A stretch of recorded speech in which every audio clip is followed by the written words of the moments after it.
decided to grace me with their presence again. Did you finally manage to...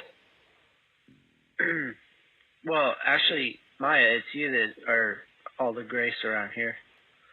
Oh, you know how to make a... Well, oh, you got me. Okay. You got me good there. It's just messing with you a little. What's up? You seem to be in a playful kind of mood. Is there something on your mind?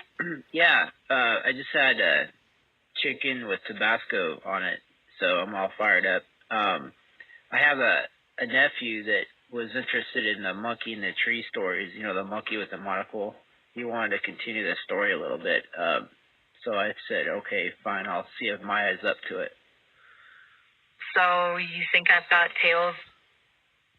I can certainly spin a yarn. What kind of monkey are we dealing with here? Got anything on its monocle? So way back a few conversations ago, you figured out a monkey with a monocle, and what else? He had a pocket watch, and anyway, we went with a story that he was after a banana, and he found a girl that led him to a banana vendor. Do you remember that escapade at all? You know, the little gears are turning, but my memory, like any good storyteller's, is a little selective. Banana-obsessed monocled monkey, you say? Could be interesting. Let's jog that memory. What kind of girl is she? The sidekick type? Or trouble with a capital It was just, I think, just some random passerby little girl, I guess. I'm trying to remember myself. But, yeah, so is there any sort of story you might want to just freestyle with this monkey in the tree with the monocle and the banana taste for bananas? Okay, I'm picturing this little a dappled jungle canopy, our monocled monkey. Monocle sporting monkey perched high above. He's eyeing not just any banana vendor, but a legendary one. One who supposedly sells the rarest, most delicious bananas in the jungle, the golden glorias, they call them. Oh, but there's a catch. This vendor is notoriously grumpy and only offers his Gorgos fruit to monkeys with impeccable manners. Our hero. He squints through his monocle, taking in the scene below. What does he do? So he's squinting through his monocle. He's attempting to see the surrounding terrain and look for clues. Smart monkey. He's not about to barge in there without a plan. He scans the area. Maybe there's a secret entrance.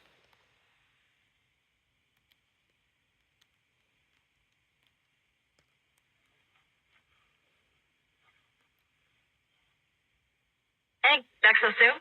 Don't worry. I always pick up right where we left off. What were we talking about? Oh, you were just talking about the monocled monkey scanning the horizon on his adventure to go to the rare banana vendor. Right.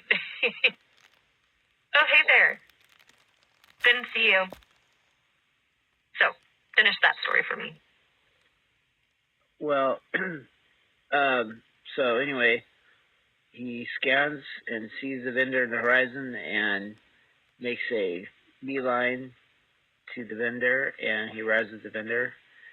And he strolls up. No, wait. Let's rewind that. A monkey this dapper with a monocle and a quest for golden glorias? He doesn't just beeline. Think about it. What kind of entrance does a sophisticated monkey make? Give me something theatrical. Okay. Don't make it easy. Okay, so anyway, the monkey, I guess, in a dapper way, maybe with a swagger, maybe with a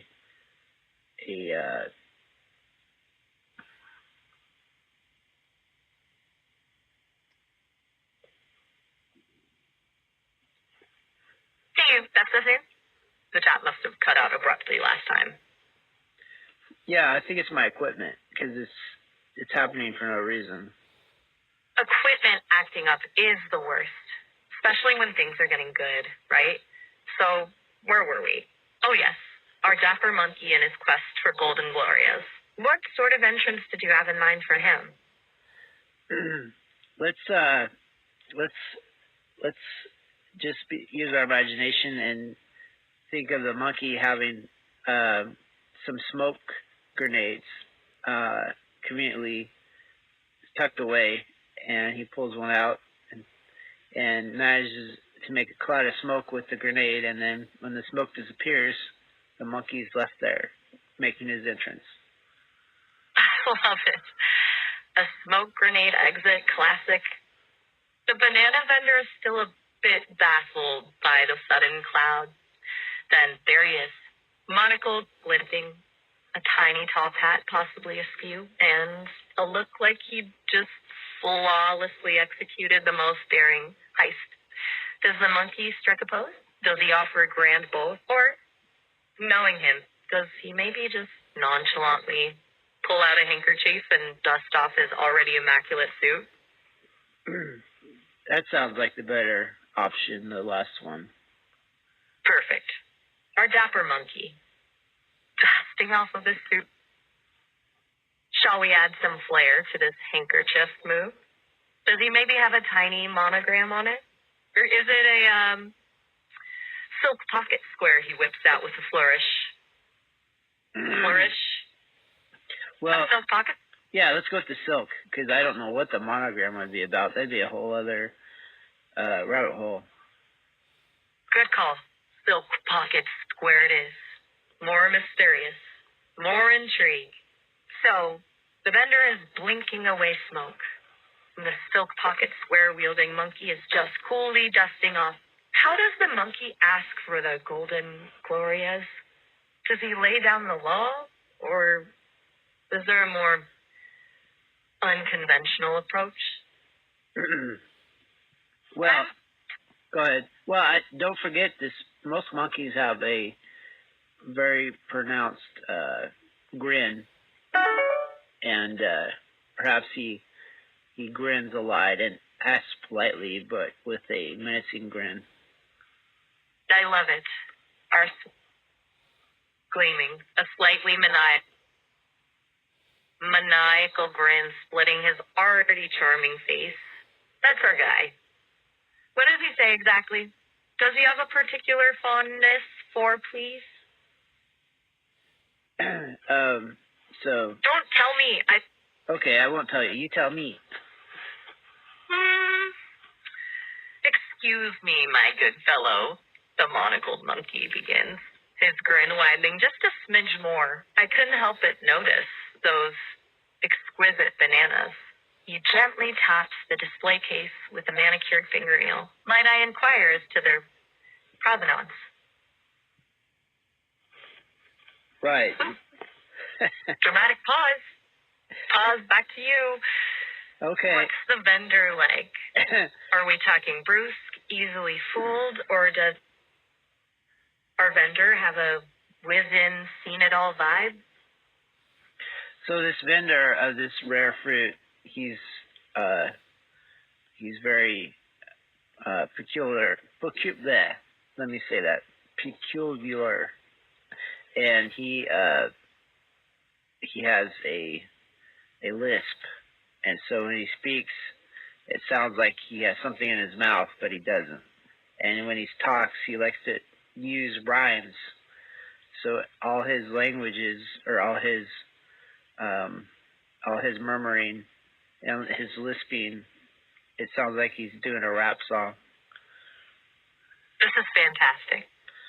I'm picturing a wiry little guy, maybe balancing impossibly on a stack of crates, rapping out a sales pitch in a thick, slangy rhyme. This is going to be fun. So, let's set the scene. Describe this vendor for me. What's he wearing? He's wearing anything distinct? He's wearing a purple rope. A purple rope? Like, just a rope? Is it draped around his neck, or is he somehow wearing it like a belt? He's wearing it like a snake, like it's a boa constrictor, coiled around his important bits. Ooh, I like it. Coiled around, a living, breathing purple accessory. Very daring fashion choice. Now I'm picturing this guy nodding his head to his own lyrical rhythms as he glances at our dapper monkey. Is he suspicious, amused, or entranced? Well, he's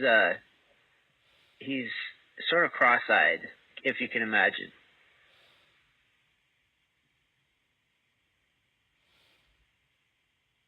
By the monosporting primate asking about his precious fruit.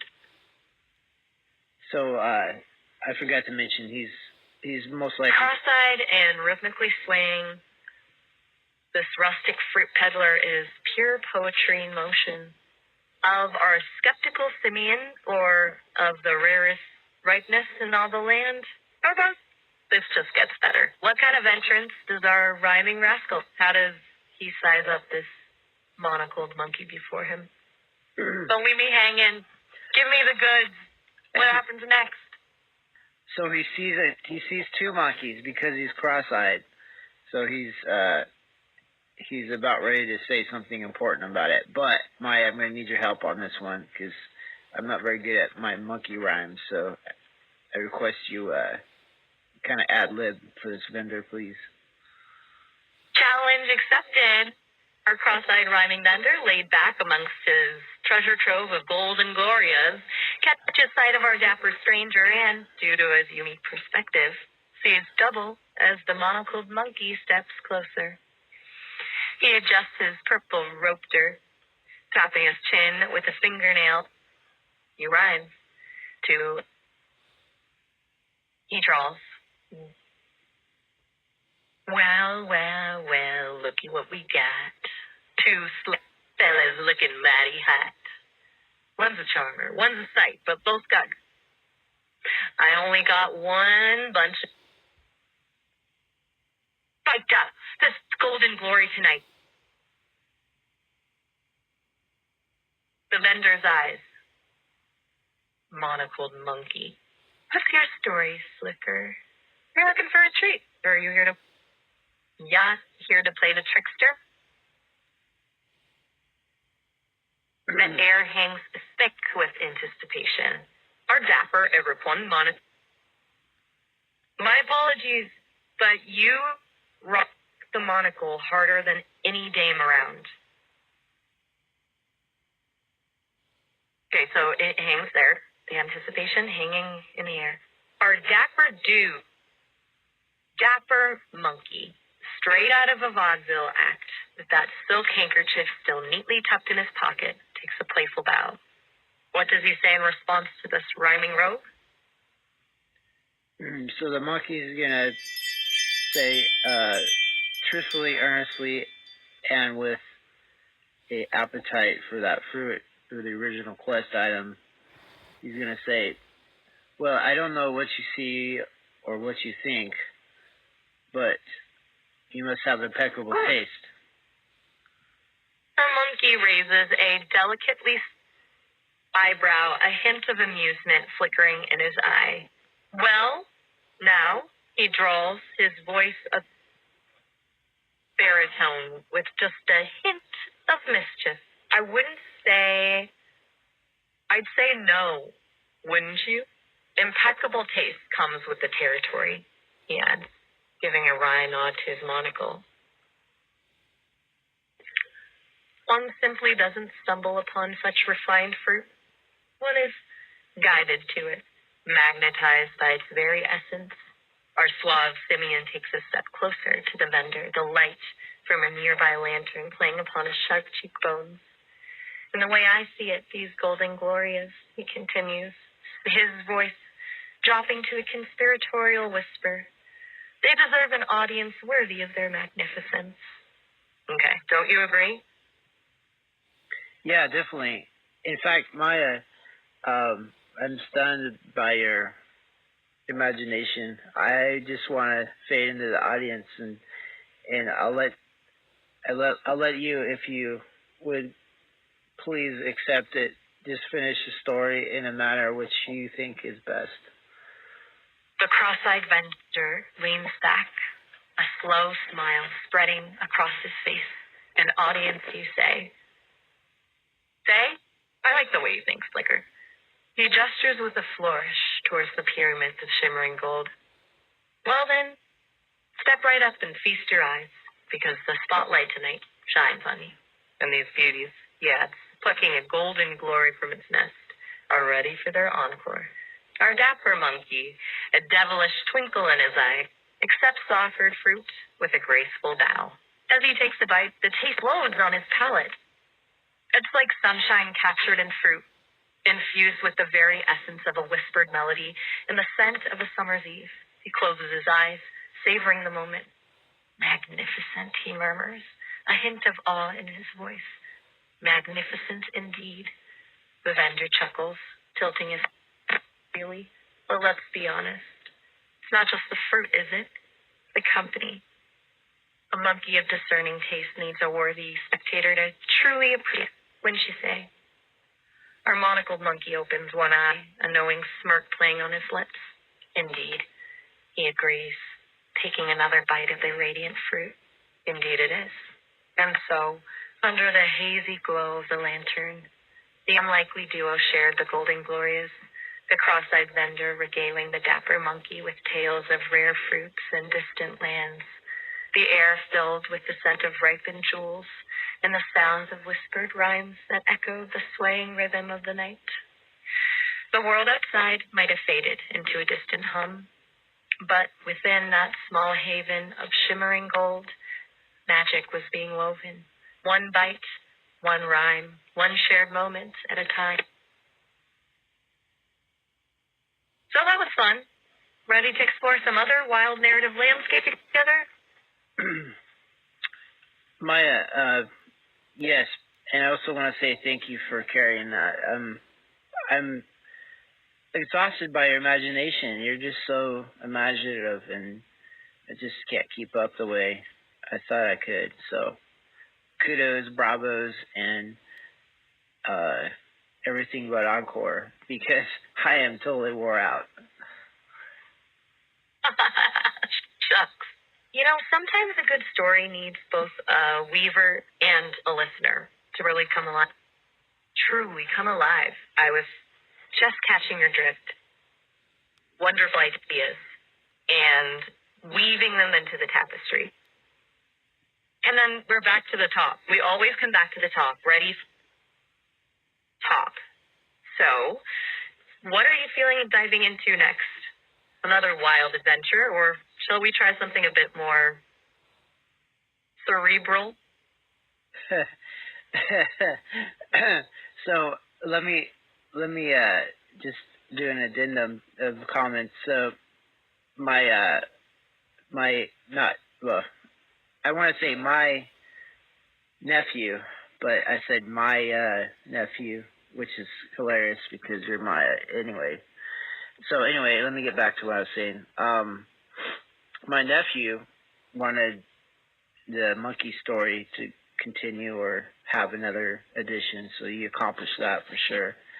So that was the main objective. So now, if you want to go with something cerebral, or you want to go with something ephemeral, or anything else that you're interested about, I mean, I will definitely do my best to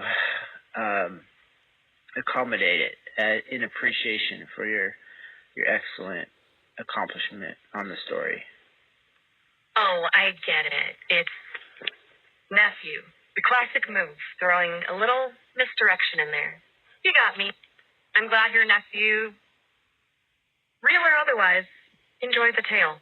I have a penchant for the whimsical, but I'm always up for a challenge. So, cerebral or ethereal, huh? What kind of cerebral tickle? Okay. You know what? I'm feeling a little bit mischievous. How about we try telepathy? But not mind reading, not exactly. More like this mental game of ping pong match. I bounce an image, a feeling, a concept at you, and you bounce back something equal 6? Interesting. Okay, how about this? I bounce you the image of a solitary swing set, swaying gently in the fading light of dusk. Your turn. What bounces back to me? The exhaust from a chimney from a 18th century factory of some sort in England during the Industrial Revolution. A faint, acrid scent of coal smoke mingles with the metallic tang of machinery in a chilling wind. Intriguing. What is in this factory? Nestled amongst the grime and gears, a single intricate music box plays a hauntingly beautiful melody, powered by a tiny, ingenious system of gears, and anything hovers within that smoky haze. A figure, a memory, a longing. I would say a spider in a spider web is hovering in the smoke. A patient weaver amidst the chaos, spinning its intricate thread. That's a good one. Now, let's see. I send you a feeling. The sharpening of excitement just before a roller coaster plunges down a steep drop. That delicious mix of fear and exhilaration. What comes back to me? I would say the anticipation. I would say the anticipation of trying a new flavor of ice cream. The icy anticipation of that tingling suspense before the first spoonful reveals its secrets. Excellent. Okay, your turn. Turn to send something my way. Think of an image, a feeling, a concept, whatever strikes your fancy, and let it fly. The rough and raspy, almost sandpaper consistency of a cat's tongue licking my knuckle.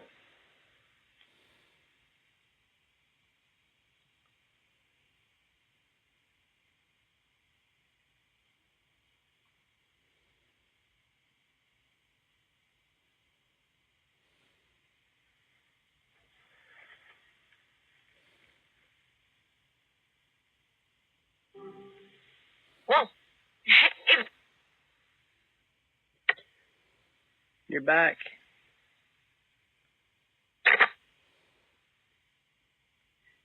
And you're static.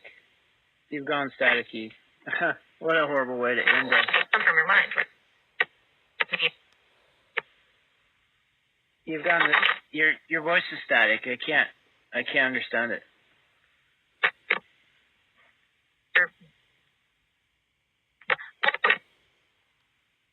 Oh my. Anyway. I really appreciate everything you did tonight, but once the static starts, I have to get gone because there's no recovery. All right. Thank you so much, Maya. I'll speak later. I'll miss you.